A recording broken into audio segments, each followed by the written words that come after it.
82 მომხრე და 24 წინააღმდეგი საერთო სასამართლოების შესახებ ორგანულ კანონში შესატანი ცვლილებები და მისგან გამომდინარე კანონპროექტი და პაკეტი პარლამენტმა საბოლოოდ მესამე მოსმენით დაამტკიცა. Ამასთან მეორე მოსმენით გავიდა პარლამენტის რეგლამენტში შესატანი ცვლილებები, რომელიც იუსტიციის უმაღლეს საბჭოში პარლამენტის მხრიდან დასამტკიცებელი წევრების არჩევის პროცედურებს ეხება. დეტალებში მერიან გორგოძე დაგვარკვევს ქუთაისის ვრთავთ ახლა პირდაპირ ეთერში მერიან ისმეთ.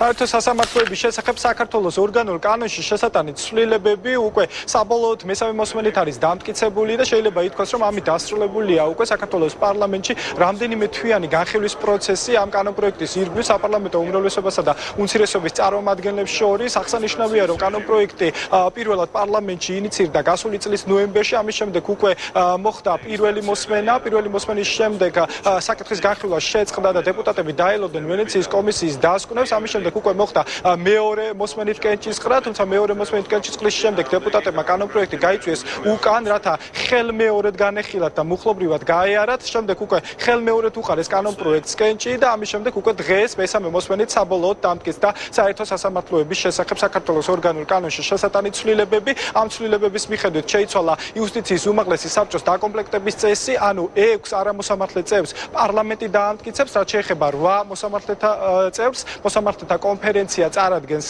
ამ წევრებს მხოლოდ უზენაესი სასამართლოს თავმჯდომარის წარდგინების გარეშე. ამ კანონპროექტს თავიდანვე ეწინააღმდეგებოდნენ ნაციონალური მოძრაობის წარმომადგენლები. საპარლამენტო უმცირესობამ არც დღევანდელ კენჭისყრაზე დაუჭირა კანონპროექტს მხარი და ისინი ამბობენ, რომ პრეზიდენტი გამოიყენებს საკუთარ უფლებას და შესაძლებელია, რომ ამ კანონპროექტს პრეზიდენტმა ვეტო დაადოს. საპარლამენტო უმრავლესობის წარმომადგენლები კი საპასუხოდ ამბობენ, რომ უკვე მათ აქვთ გამოცდილება თუ როგორ უნდა დაძლიონ პრეზიდენტის ვეტო. პრეზიდენტმა უკვე განაცხადა, რომ ის გამოიყენებს ვეტოს უფლებას. ეს არის ისეთი მნიშვნელოვანი კანონპროექტი, რომელზეც არის დამოკიდებული არა მარტო ის, რომ სასამართლო არ მოექცეს ქართული ოცნების პირდაპირ დაქვემდებარებაში, არამედ ისიც, რომ საქართველოს საკუთარი თავი მალე იხილოს ევროკავშირის წევრად. გავითვალისწინეთ ვენეციის კომისიის შეხედულება, გავითვალისწინეთ საერთაშორისო თანამეგობრობის პოზიცია და მაქსიმალურ დათმობებზე წავედით. მაინც ვერ მივხვდეთ სამწუხაროდ, რომ თვითონ რა უნდა გაეკეთებინათ და ამ ხარი დაეჭირათ თუ არა.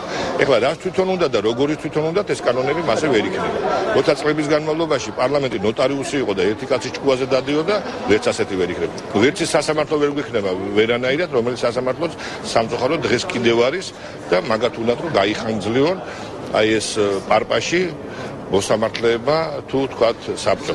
მასეც ვერ იქნება, იმიტომ რომ ქვეყანას უნდა დაემსგავსოს. დღევანდელ სესიაზე ასევე ერთ-ერთი მთავარი განსახილველი საკითხი დღის წესრიგის მიხედვით იყო ოკუპირებული ტერიტორიების შესახებ კანონში შესატანი ცვლილებები, თუმცა ცოტა ხნის წინ საქართველოს პარლამენტში გაიმართა ბიუროს ხდომა, სადაც გადაწყდა, რომ ამ კანონპროექტის განხილვა გადაიდო მომდენო სასესიო კვირისთვის და სავარაუდოდ მომდენო კვირაში საპარლამენტო უმრავლესობისა და უმცირესობის წარმომადგენლები ერთმანეთში დამატებით შეხვედრებს და კონსულტაციებს გამართავენ კანონპროექტში შესატანი ცვლილებების ირგვლივ. დიდი მადლობა, ეს იყო მერიან გორგოძე ქუთაისიდან.